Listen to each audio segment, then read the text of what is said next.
Let me tell you about the day everything shattered. Not with a bang, but with a perfectly frosted cake. It was my birthday.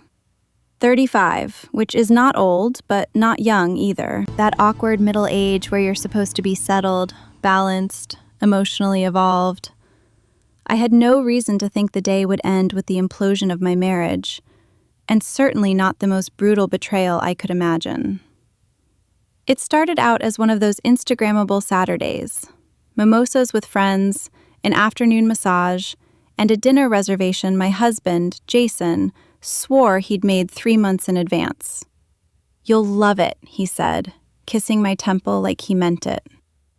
Jason, my husband of 9 years, 6'2", wears Patagonia like it's a personality trait, and can charm your grandma into giving up family recipes. We met at a volunteer event, if you can believe it. I was organizing a food drive, and he showed up late but still managed to make it feel like fate. I fell for him hard and fast. But betrayal always hides behind the people who seem too good to be true, doesn't it? Back to my birthday. I got home a little early. I was supposed to meet him at the restaurant, but I'd left my wallet on the kitchen counter. Rookie move. I pulled into our driveway, smiling like a woman with everything, opened the door expecting silence, maybe a surprise balloon or two if Jason had gotten cheesy. But instead, I heard laughter. A woman's laugh. Now, let me be clear, it wasn't the laugh that chilled me. It was the familiarity in it. I hadn't heard that laugh in years, not since college. My spine locked up before I even turned the corner into the living room. And when I did, there they were. Jason and my sister, Madeline. They didn't see me at first. Her back was to me, long brown hair I'd braided 1,000 times growing up. He was holding her by the waist like he knew every inch of her. They were kissing, laughing, like a scene from a rom-com, only I was the deleted subplot. I didn't scream. I didn't cry.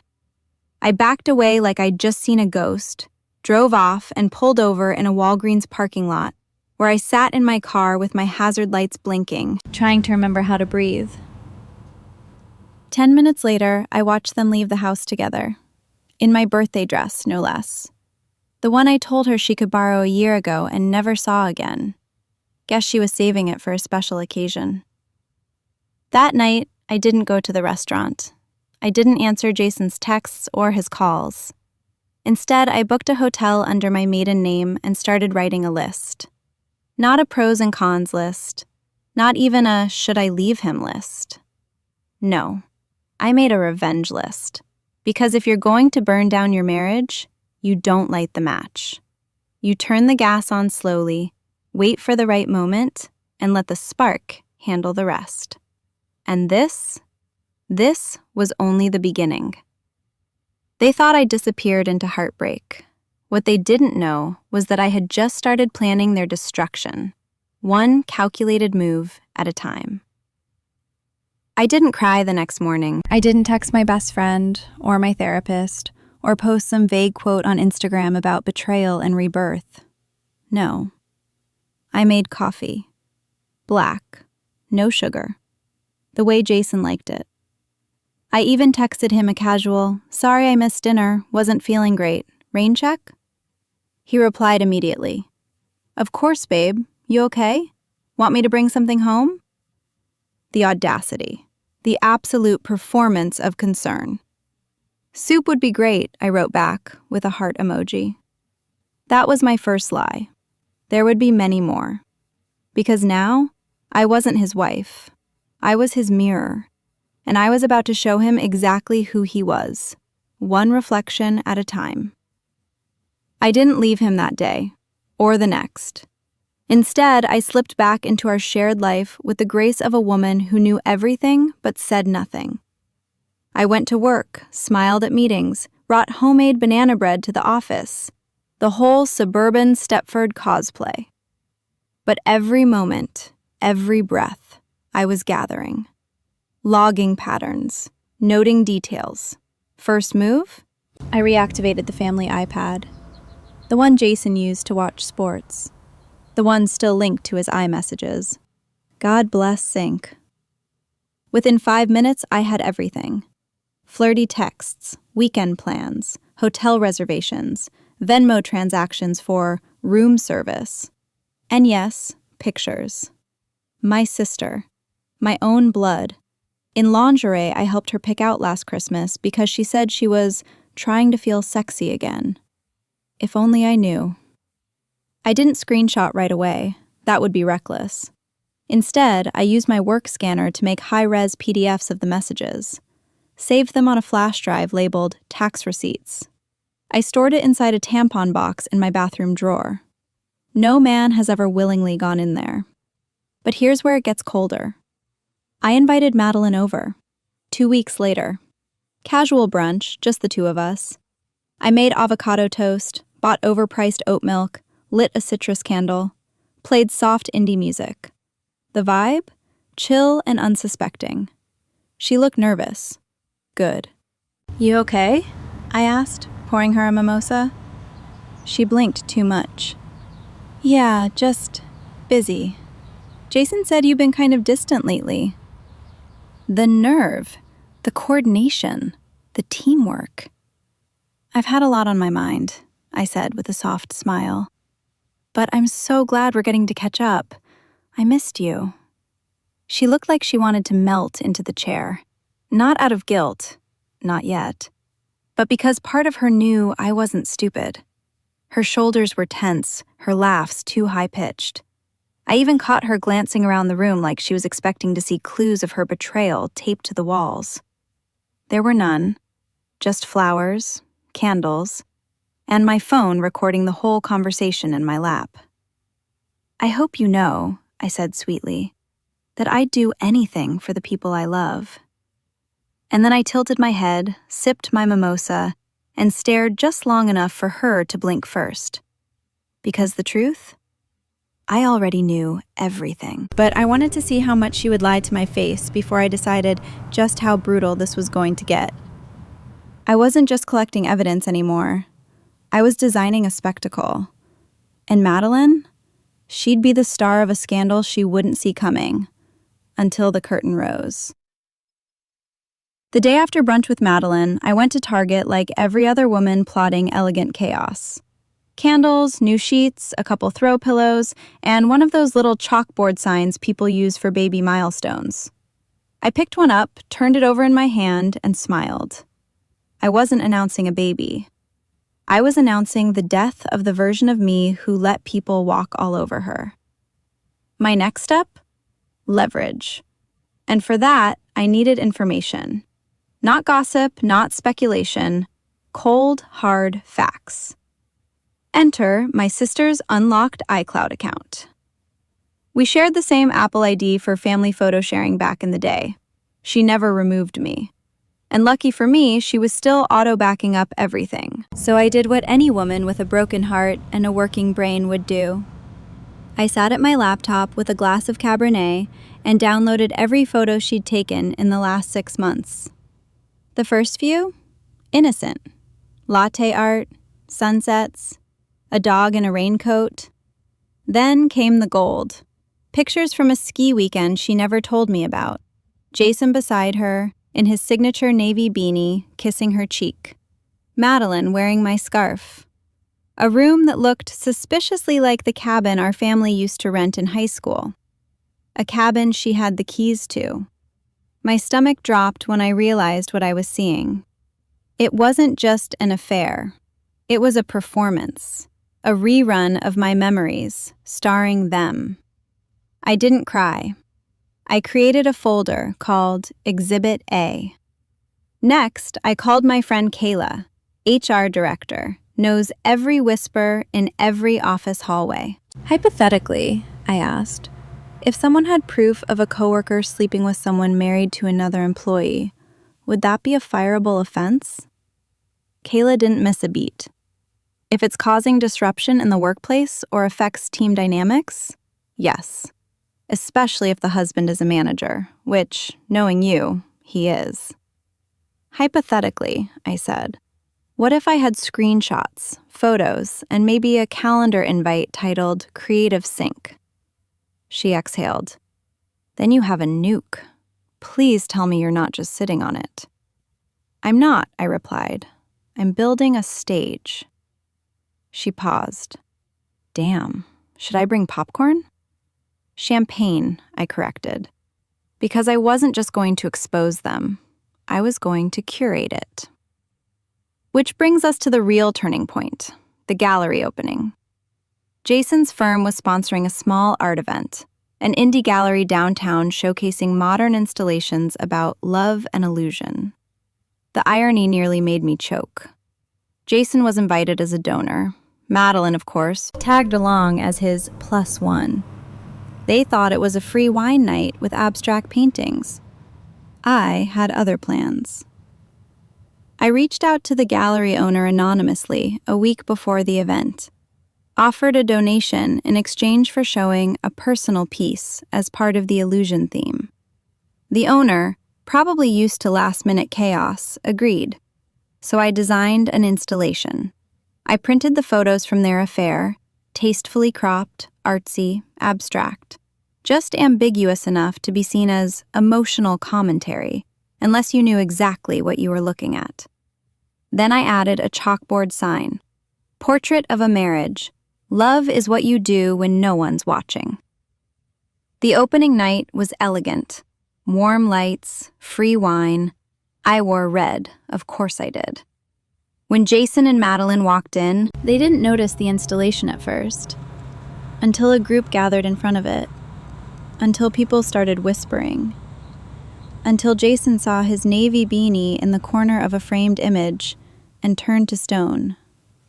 Madeline's smile cracked. Then she saw me, standing by the bar, sipping wine like it was communion. I raised my glass. The gallery was just the first act. What I had planned next would make their scandal look like a soft opening, because the real show was just getting started. After the gallery stunt, which, for the record, was immaculate, Jason didn't come home that night. Instead, I got a text at 2:13 a.m. Really, Emily? What the hell was that? I didn't answer. Not because I didn't have anything to say, but because silence is the loudest scream when someone expects chaos. He wanted a reaction. He got a void. That morning, I changed the locks. Now, I could have ended it there. I had the receipts, the moral high ground, and half a city's worth of whispers doing my PR for free. But no, I wasn't just seeking revenge. I was engineering humiliation. Slowly, strategically, like chess. And Jason? He had no idea I was 6 moves ahead. Next step, his work. Now, I would never sabotage someone's job just for cheating. I'm not that petty. But when your affair partner is your subordinate, your wife's sister, and you have a company code of conduct that specifically warns against, quote, one, baby, you're practically begging for a formal complaint. And guess you had a front row seat to every policy update. That's right, me. I submitted an anonymous tip through the company's whistleblower portal, attached documents, Slack messages, calendar events, and a very polite suggestion to look into employee favoritism regarding recent project reassignments. You know, for ethical balance. 2 days later, Jason was pulled into a closed-door meeting with HR. I wasn't there, obviously, but I have it on good authority, shout out to the janitor who loves gossip and owes me a favor, that he came out white-faced, holding a copy of the company handbook like it was a subpoena. Meanwhile, Madeline stopped posting on social media. Interesting. My mother called me around that time. She didn't know anything yet, just that something felt off between you and Jason. Oh, I said brightly. You mean like him sleeping with your youngest daughter for the past 6 months? Silence. Mom? She gasped. You're joking. I wish I had been, but no, I told her everything. The photos, the texts, the gallery. My mother didn't cry. She went silent, like a black hole of emotion. Then she said, "Come over. We need wine." When I got there, she was already pouring Chardonnay like it was church. She sat me down and asked for every single detail, from the first suspicion to the gallery mic drop.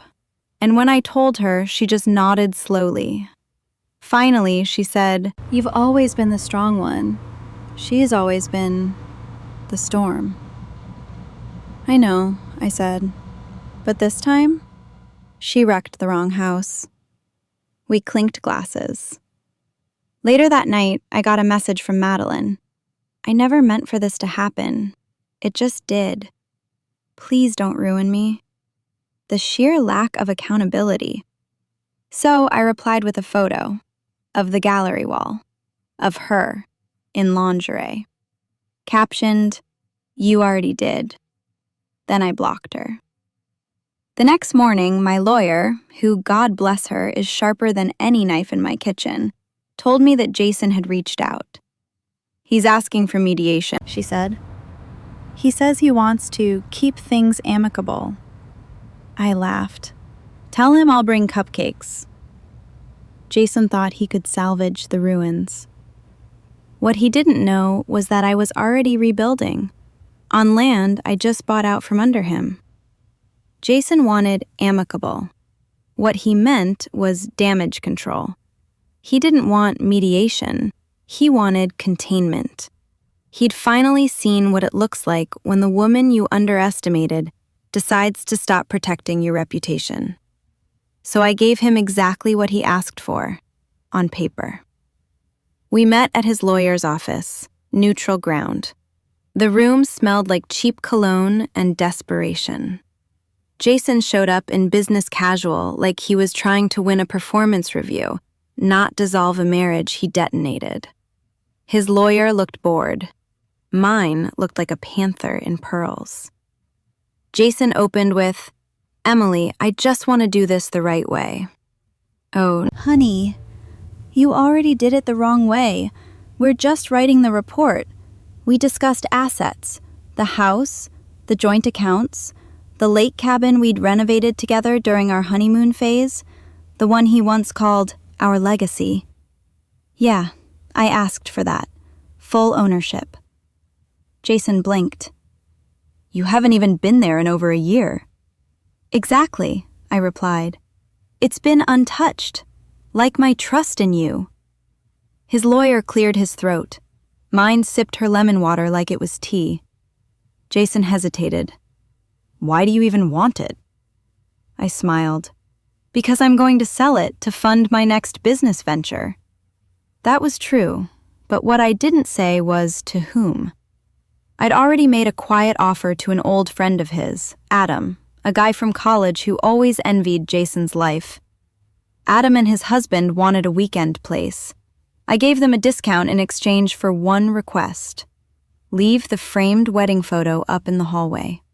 The one where Jason and I are smiling like idiots, still high on dreams. Because I wanted him to visit one day. I wanted him to walk into his old sanctuary and see our frozen happiness staring back at him, like a ghost. Petty? Sure. But I was just getting started.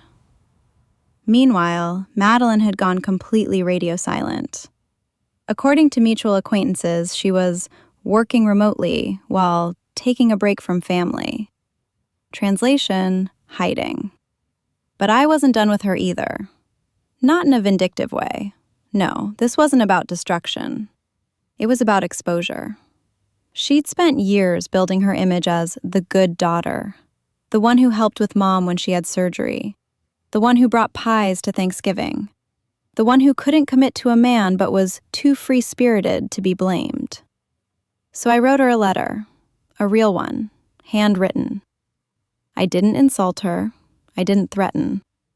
I simply listed the dates, the hotel names, the private dinners, the necklace Jason gave her that once belonged to our grandmother, and the picture of it I had, worn over her wine-stained blouse. I ended it with one sentence. "You didn't just betray me. You erased our entire childhood. with a smile. I didn't mail it. I left it in our mother's mailbox, sealed, unmarked. Because sometimes the most powerful revenge is letting someone else open the door to their own shame. The divorce paperwork was signed 2 weeks later. I got the house, the cabin, a larger share of our joint account. I also secured a clause that he couldn't contest the settlement terms publicly.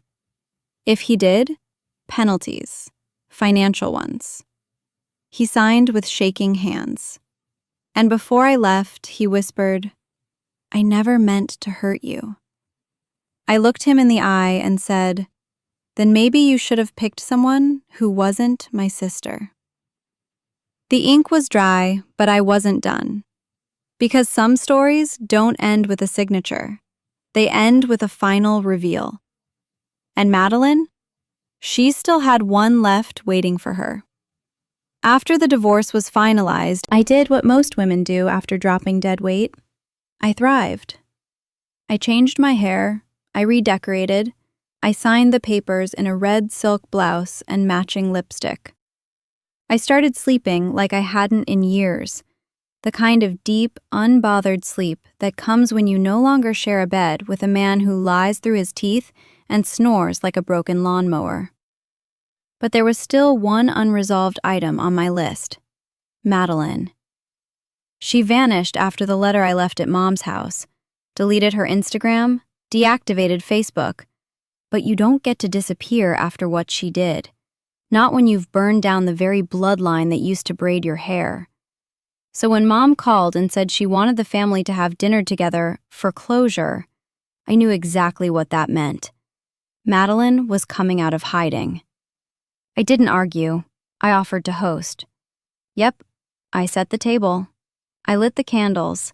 I made roasted chicken with lemon and thyme, just like she used to love. I even set out place cards, like we were filming a Hallmark dinner scene with a dark twist. She arrived late, naturally, wearing all beige, like a remorseful Instagram influencer trying to look neutral. She looked thinner, paler, smaller. Good.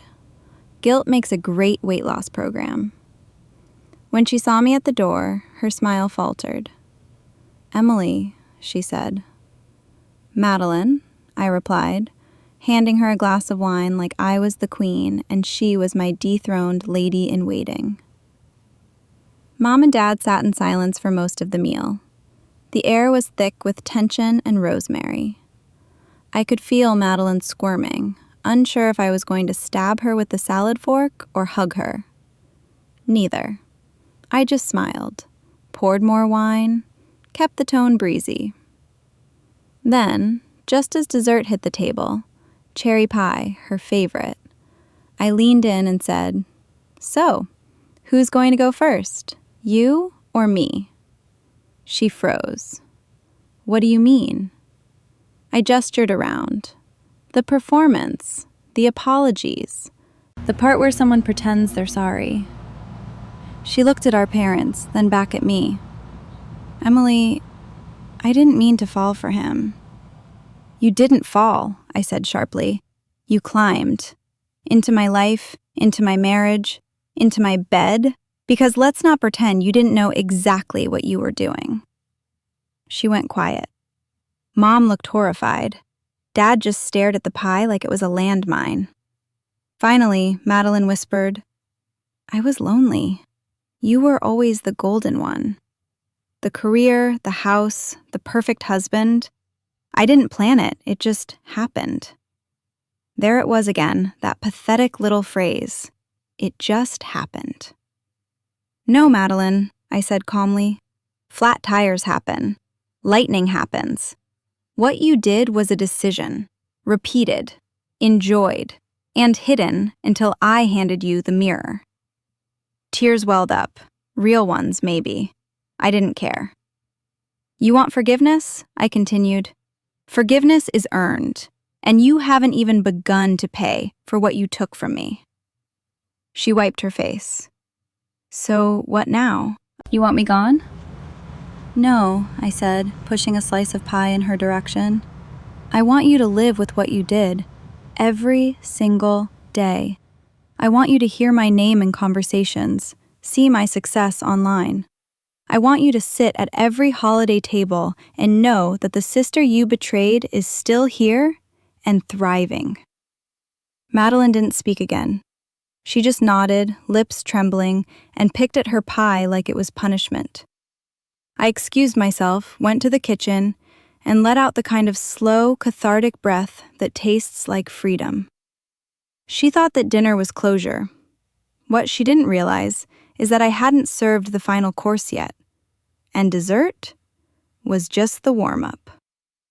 Madeline didn't call, not after the dinner, not after the pie, not after I told her, in front of our parents, that she'd never be family again, not in any way that counted. And that was fine. She was still stewing in shame, and I wasn't done turning up the heat. Because while the legal revenge was complete, and the emotional damage had bloomed like a full bouquet of chaos, I had one last card left to play. The public kind. The kind that doesn't scream. It whispers in just the right ears. Jason had been trying to rebound, of course. New woman, young, blonde, the kind of woman who calls herself a branding consultant and says things like soul-aligned marketing. I didn't care about her. Until I found out she'd applied for a PR contract with one of the firms I used to work with. So I sent an anonymous package to the hiring director.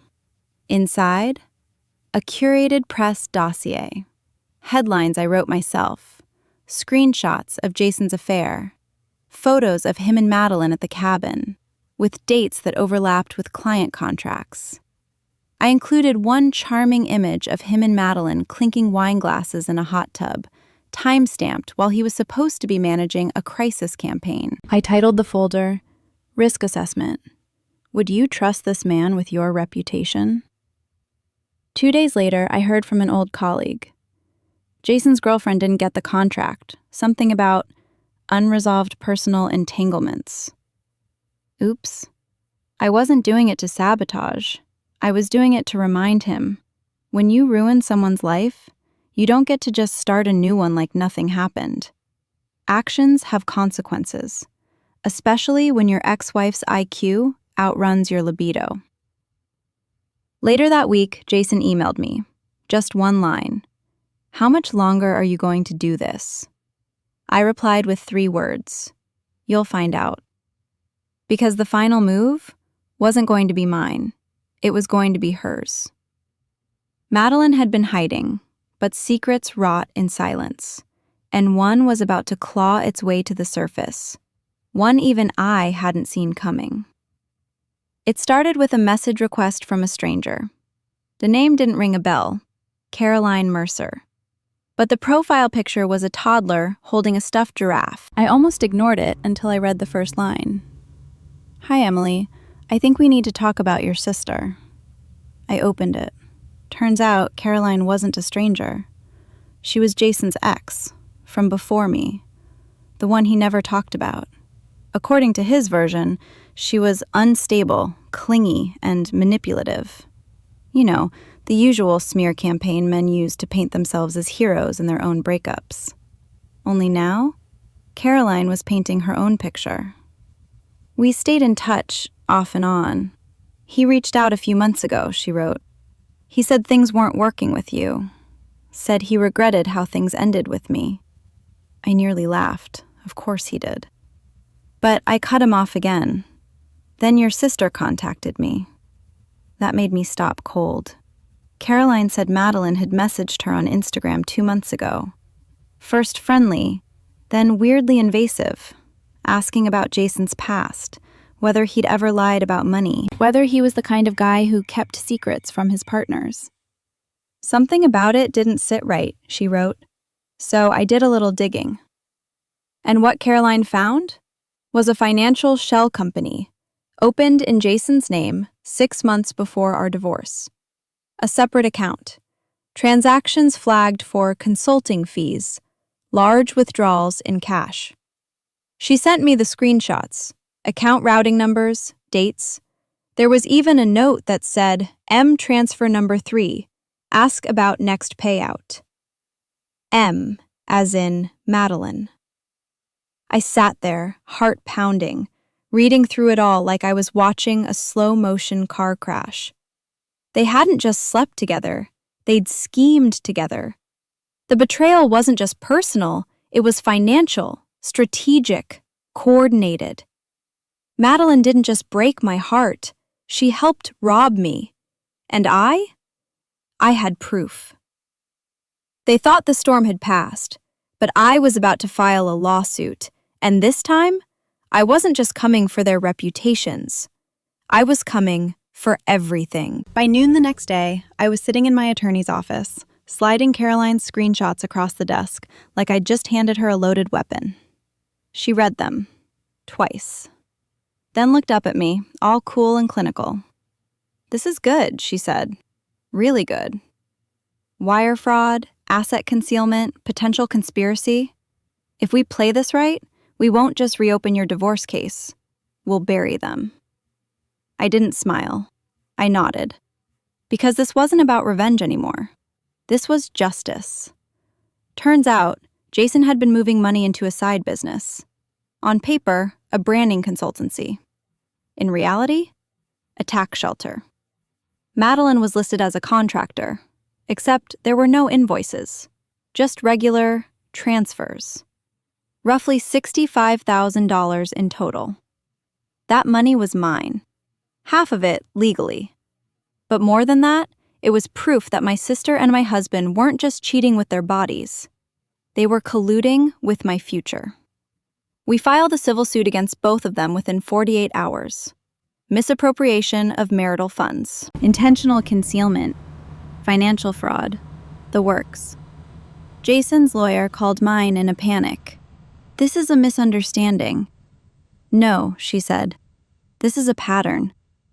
Madeline didn't respond. Not at first. Then, 2 days later, she emailed me directly. "Please, don't do this. I didn't know what I was getting into. I thought it was just a gift. He told me he was setting up our future. I didn't know it was your money." I stared at her message for a long time, and then I replied with a single sentence. "You knew enough to cash the checks." The next few weeks were a blur of legal prep. Depositions, discovery. My lawyer called it airtight. Jason's lawyer called it career ending. And I just called it earned. Because the final move wasn't about making them hurt. It was about making sure they could never hurt someone else like this again. And when the court date was finally set, I chose my outfit with care. Black suit, sharp heels, and a necklace Madeline once borrowed and never returned. I reclaimed it, the same way I was about to reclaim everything else. I was ready to face them in court, but I wasn't prepared for what Madeline confessed on the stand. The final secret. The one that shattered everything. The courtroom was quiet. Not tense, not dramatic. Just the sterile kind of quiet that hums with consequence. Jason sat stiff in his suit, jaw clenched like he was preparing for an audit, not a reckoning. Madeline sat beside her lawyer, hair tucked neatly behind her ears like she was trying to rebrand herself as fragile. But you can't rebrand betrayal. The judge reviewed our evidence. Bank records, financial transfers, emails between them, Caroline's statement, even a sworn affidavit from one of Jason's former clients, confirming he'd been billed for consulting that never happened. Then came the witness stand. Madeline. Her lawyer whispered something before she stood, probably, "Stick to the story." But once she sat down, something cracked. Maybe it was the weight of everything, the money, the affair, the exposure. But her voice trembled. "Ms. Andrews," the judge asked, "can you confirm your involvement in these financial transfers?" She hesitated. "Yes." "Did you know they were drawn from joint marital funds?" A pause. Her lip quivered. "No," she whispered. Then louder, "Not at first." Jason shifted beside his lawyer, visibly uncomfortable. Madeline stared at the floor. And then, out of nowhere, she said it. I thought he was going to leave her. He told me they were separated, that she was cold, controlling, that she only married him for his money. My lawyer blinked. I sat stone still. And when did you learn they weren't separated? The judge asked. Tears streamed down her cheeks now. The night of her birthday, she choked. I saw her walk in and realize it all. That's when I knew he lied. To both of us. Jason stood abruptly. His lawyer grabbed his sleeve. Too late. She's twisting this, he snapped. She knew everything. The judge slammed the gavel once. Sit down, Mr. Andrews. He sat, furious, caged. And just like that, the courtroom turned. Because now, Jason wasn't just the cheater. He was the manipulator, the fraud. And Madeline, for all her treachery, had just exposed the final layer of rot. The verdict was swift. I was awarded damages, half the diverted funds, plus attorney fees. Jason's business accounts were flagged for audit. Madeline's name was added to the fraud report. As I walked out, neither of them could meet my eyes. I didn't need them to, because I had the last word, and it wasn't screamed. It wasn't bitter. It was this. I survived them, and I never had to become them to win.